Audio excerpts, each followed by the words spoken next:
Hey everyone, this is Simon from Simon's Aquatics, and I'm here to give you another update. So, a couple of things that I've done to this tank since last time is biggest thing, number one, added CO2 injection. This was added to try to help the plant life that's here in the tank. Another item added was that probe right there. If it'll focus, that probe is a digital temperature probe. So up until this point I was just using a floating I guess analog normal mercury style thermometer. This guy led me to some problems. So I hooked this up, and being able to see the immediate temperature to the 10th degree, I noticed that the water was just a shade warmer than I really wanted it to be. So I changed it. This is a Fluval heater, pretty popular in the hobby, and so I decided I'm going to turn this down just a couple of degrees. What I failed to do was pay attention to the actual scale that's up on top there. You can see where I scratched it away, and much like my last video, I tried to just do it on my own and think. So in my thoughts I said, well, if I turn it left, it should bring the temperature down. Well, guess what happens when you turn this to the left or counterclockwise? You're turning it up. And that is what I did. I accidentally turned it up. I was well over 80 degrees, getting into the 82 degree set point, and I lost 3 fish.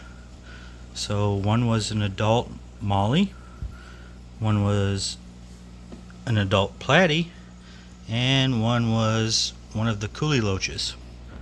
So that was pretty disappointing. I was racking my brain trying to figure out what on earth has changed. Yes, I added CO2, but according to the drop checker, if anything, I'm still low on CO2. I've been trying to dial that in. The shrimp have still been okay.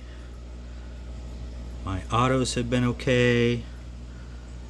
And the other thing that really perplexed me is that I have a whole lot of molly fry that have been growing. So again, I was racking my brain trying to figure out, okay, what is going on here? Why am I losing otherwise adult healthy fish? And I've been watching the temperature and realized, hey, this is going up slowly, very slowly, but it continues to rise and rise and rise. So being that was the only thing I noticed was changing, I decided, let me pull this heater up, scratch off the top, and make sure that I went the right direction. And that's when I realized I went the wrong direction. So I've since toned it down a little bit, dropped it another couple degrees from where I wanted it to be. So now it's cooling off. Hopefully that will solve the problems. I know loaches specifically prefer cooler waters. Everything else, it's just a little warmer than they're used to. So thankfully, the vast majority of the life in this tank were okay with the changes, and I'm hoping that that was the change that made the difference. Other thing we're seeing right now is a lot of floating debris. I did pull out that other sponge filter to add downstairs, and then you can also see that there's a new plant there still in the basket. A couple of new plants over here still in the basket. I got those in from Aquarium Co-op. Planted a bunch of them downstairs today, trying to get that tank going. So there you go. But here we go. There's little molly fry, one of the loaches. There's some more molly fry. The mollies have seemed to be really happy here within the last couple weeks and are reproducing really well. Some of the rasboras in the background.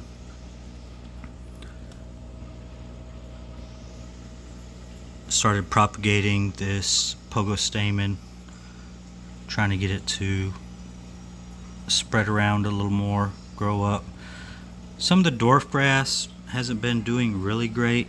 I did start dosing some Seachem Flourish Excel Advanced to get their root work going a little more.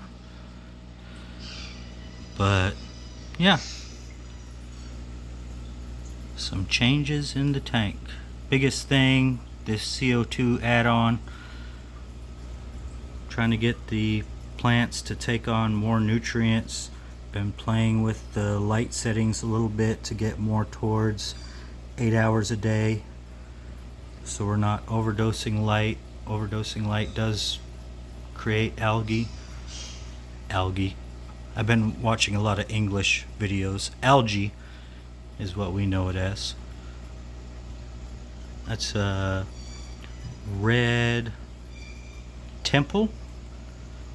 That's the type of plant that is. Trying to add some different color to the tank.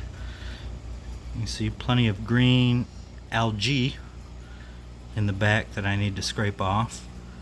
But overall, most of the fish seem pretty happy. If they weren't happy, they wouldn't be reproducing, and we're seeing a lot of reproduction with these small molly fry. Every time I look in here, I swear I find more of them. There is unfortunately a little bit of blackbeard algae we'll have to take care of. Hopefully the addition of CO2 will help with that.